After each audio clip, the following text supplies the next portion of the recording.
Merci Madame Hélène de me donner un Doliprane. De toute façon, j'ai une migraine pédiatrique. 500 mg de Doliprane, je suis bien. Donc, j'ai mal à la tête. Donc, c'est une phrase fréquente qu'on entend. Donc, avant de parler de psychologique, bien sûr, il faut toujours éliminer l'organique. Donc, il faut éliminer ces céphalées secondaires, ne pas méconnaître un processus expansif. Et puis, toujours, on se pose des questions. Est-ce que c'est primaire? Est-ce que c'est secondaire? Donc là, c'est la classification des céphalées, primaire, secondaire.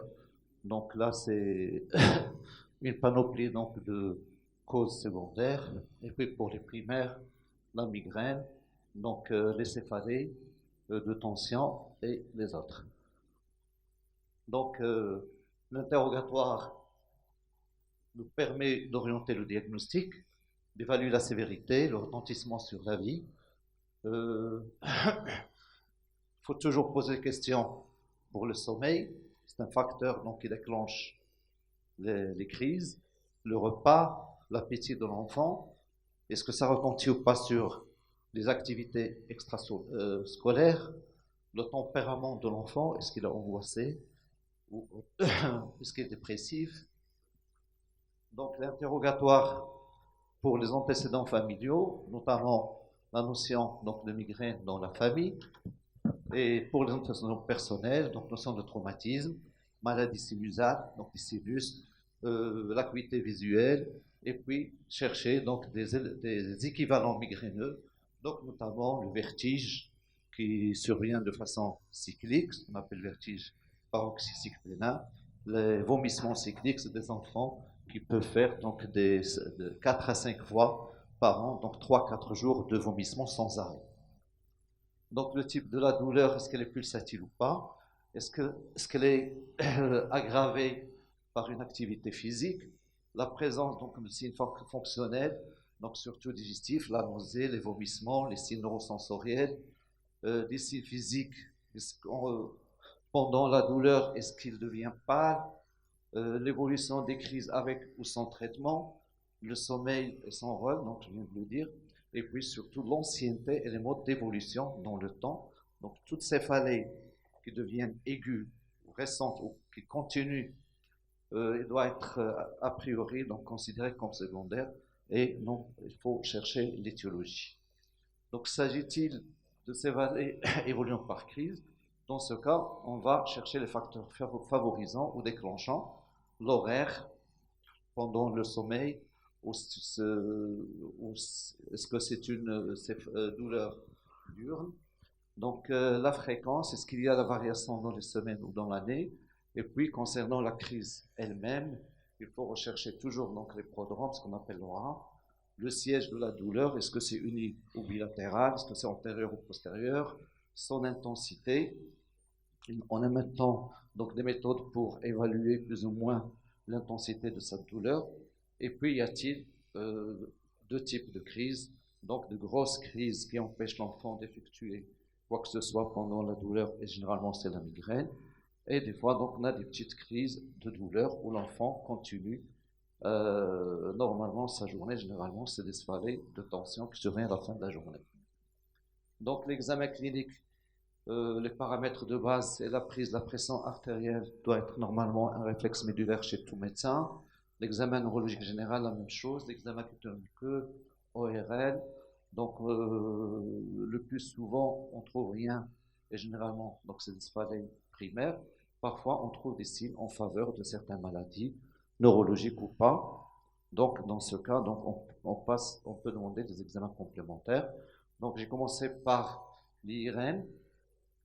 C'est l'examen de choix, mais si on n'a pas, la famille n'a pas les moyens, donc on peut passer par un scanner.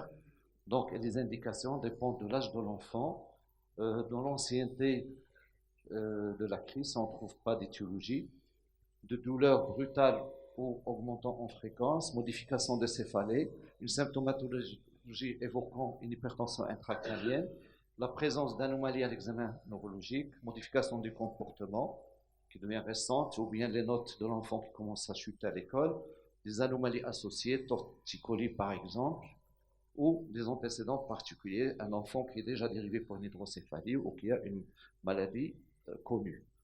Donc pour l'électroencéphalogramme, généralement il n'y a pas d'indication sauf quand on suspecte par exemple une épilepsie, surtout quand elle est occipitale. L'examen ophtalmo, donc il faut le faire. L'examen ORL, la même chose. L'examen sanguin, généralement, ne nous apporte pas beaucoup de données.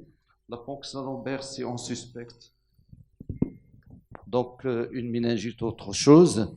Et puis, quand on suspecte une hypertension intracrânienne, quand on fait une ponction lombaire, on peut mesurer dans la foulée la pression. Donc, concernant la migraine, donc c'est en rapport avec les problèmes fonctionnels et vasculaires et neuromédiateurs, sérotonine qui explique le trouble des comportements alimentaires, nausées, le trouble du sommeil, la dopamine, nausées, vomissements, hypotension, l'acétylcholine qui donne des larmoiements, des rhinorrhées, la noradrénaline, donc les signes dysautonomiques, tachycardie, transpiration et l'anxiété, et la prostaglandine et les bradykiniques qui sont des sécrétions d'inflammation. Donc, il y a deux critères qui sont importants. Le seuil de durée de la crise qui est pour 1 heure pour l'enfant et 4 heures pour l'adulte. Et puis la céphalée qui est le plus souvent frontale et bilatérale. Donc, elle est généralement unilatérale chez l'adulte. Donc, la majorité des enfants de plus de 10 ans perçoivent ces douleurs comme une pesanteur. Ce n'est qu'un âge plus avancé que la forme typique pulsatile devient présente. Donc, chez les tout petits, entre 6 mois et 4 ans, donc la migraine existe aussi à cet âge. Donc, on a des signes non spécifiques et seuls 2 tiers des enfants se plaignent donc de maux de tête. Donc là, on a les signes accompagnateurs, donc la nausée, donc les signes qui déclenchent les crises. Donc l'aura qui est présente dans 30 à 40% chez l'enfant, des troubles visuels, donc des fois des taches colorées, des troubles sensitifs, surtout des petites paresthésies, des troubles auditifs aussi.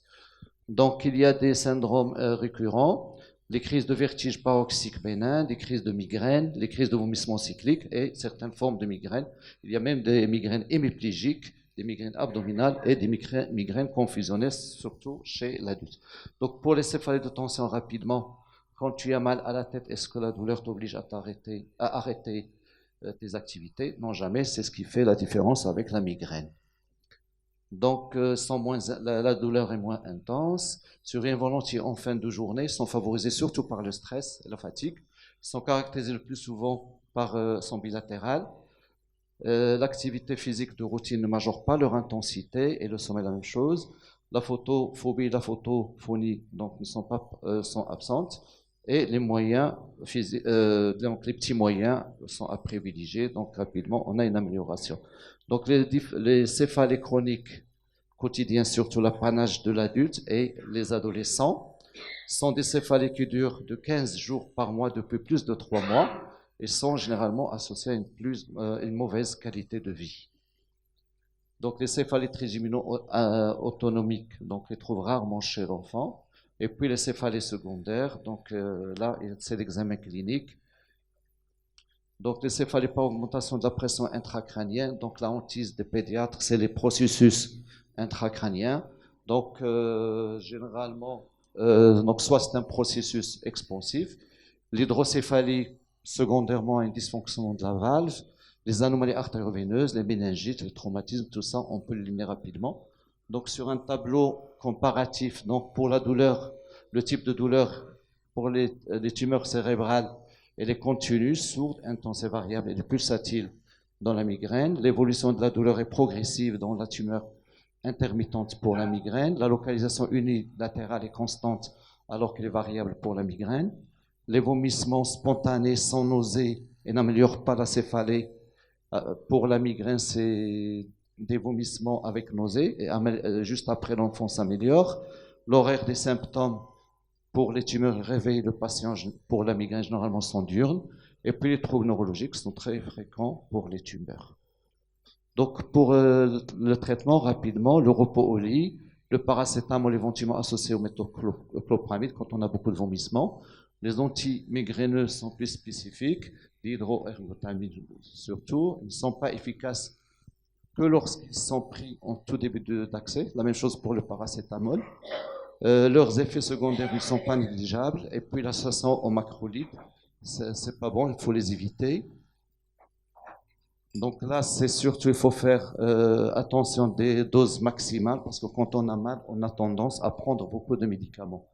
Donc le traitement de fond pharmacologique, c'est des méthodes psychocorporelles. Maintenant, on parle beaucoup donc, de ces méthodes, surtout les thérapies cognitivo-comportementales, la relaxation, l'hypnose, et sur plusieurs méta-analyses. Donc on trouve la supériorité de ces techniques sur les méthodes pharmacologiques.